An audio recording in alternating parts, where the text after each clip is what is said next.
Assalamualaikum, hai teman-teman, balik lagi di video aku Laila Ramadhani. Gimana nih kabar kalian semua?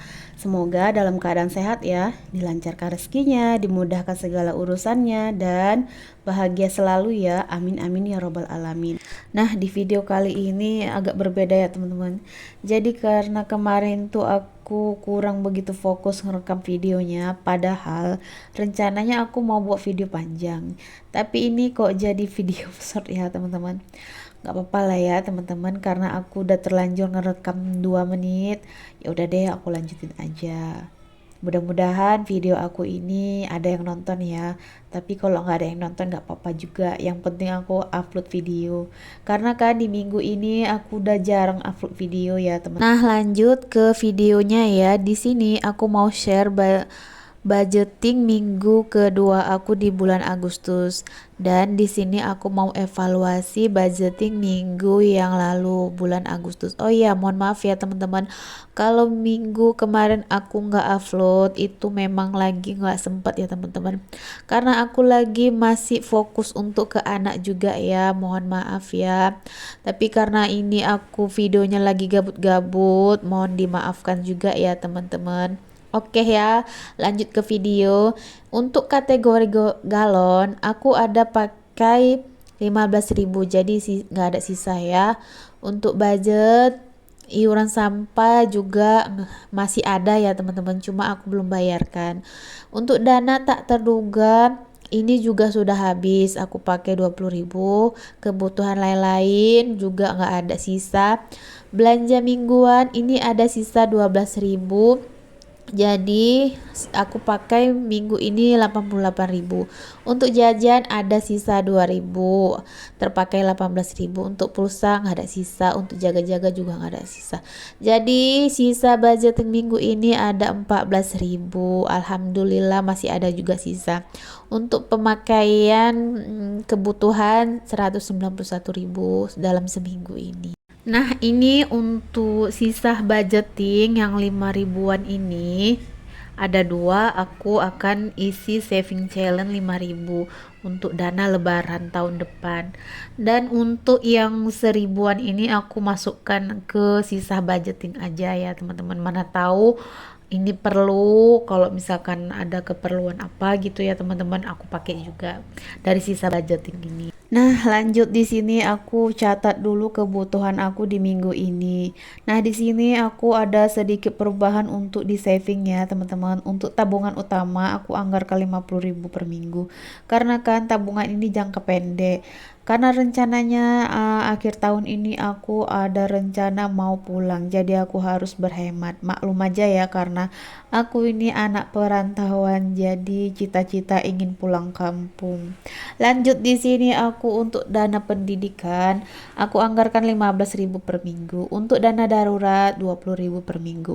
Untuk tabungan aku anggarkan 10.000 per minggu.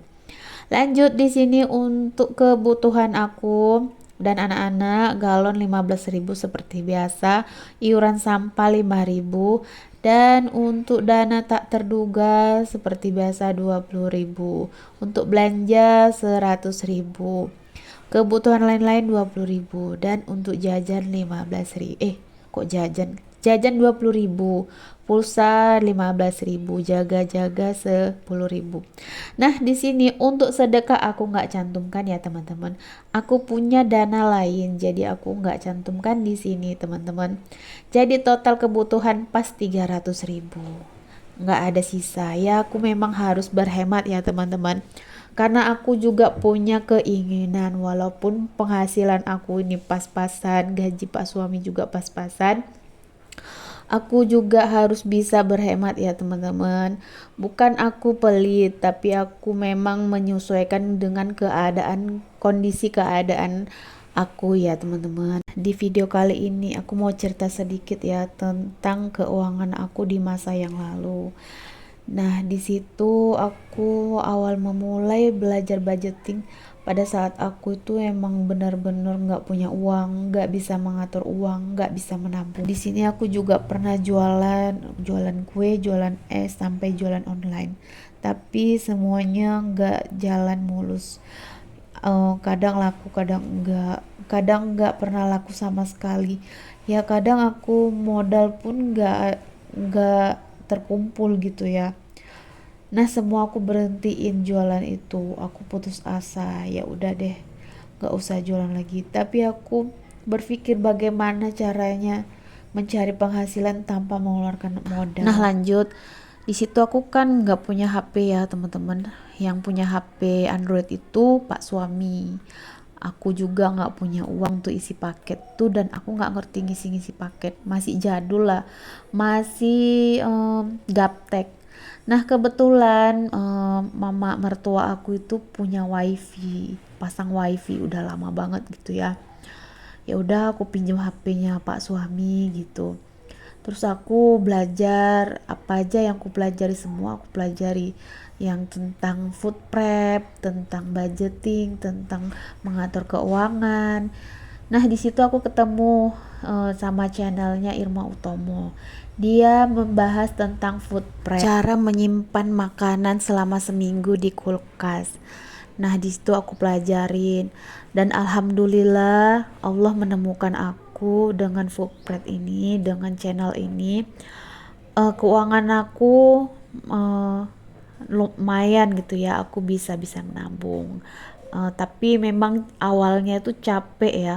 Di awal itu aku capek banget untuk food prep, beres-beres. Tapi itu cuma sehari aja. Seminggu ke depan itu aku nggak capek lagi, teman-teman. Nah, lanjut di situ aku juga belajar tentang mengatur keuangan. Ketemu juga aku sama channelnya Mak Safa. Di situ membahas tentang mengatur keuangan ya, teman-teman. Di situ juga belajar bagaimana cara kita bersyukur. Ya alhamdulillah aku bisa dipertemukan dengan channel YouTube ini ya, teman-teman, sama konten kreator ini. Alhamdulillah keuangan aku bisa terkontrol dengan uang belanja yang pas-pasan. Aku bisa juga menghandle keuangan aku. Kemudian aku juga pernah tuh belajar yang namanya frugal living. Aku coba-coba nonton di YouTube, aku denger podcast frugal living di YouTube, dan aku juga pernah nyoba memulai yang namanya frugal living. Nah, di tahun 2020 sampai 2021 itu kan lagi viral-viralnya ya, masa pandemi, nggak boleh keluar, nggak bisa pulang kampung kayak gitu ya. Nah, disitulah aku menerapkan frugal dan belajar mengatur keuangan. Alhamdulillah, dari yang aku termasuk orang boros, suka belanja. Nah, di situ pada saat itu aku menerapkan hidup hemat. Aku tuh lebih bisa merasa tenang, nggak panik, nggak terlalu banyak berpikir, dan aku tuh lebih bisa banyak bersyukur. Apa yang aku dapat itu selalu aku syukur. Nah, kalau ada yang menganggap frugal living itu terlalu menyiksa diri, tapi menurut aku enggak ya. Karena frugal living ini cocok buat orang yang mau belajar hidup hemat. Tapi kalau yang orang nggak bisa hemat, lebih baik aku sarankan jangan ikutin frugal living ini ya, teman-teman. Oke, cukup sampai di sini dulu video aku karena durasi nggak cukup, dan mohon maaf kalau aku ada salah kata, mohon dimaklumin ya. Yang suka video aku ini jangan lupa like, komen, dan subscribe-nya. Sampai jumpa di video selanjutnya. Wassalamualaikum. Dadah.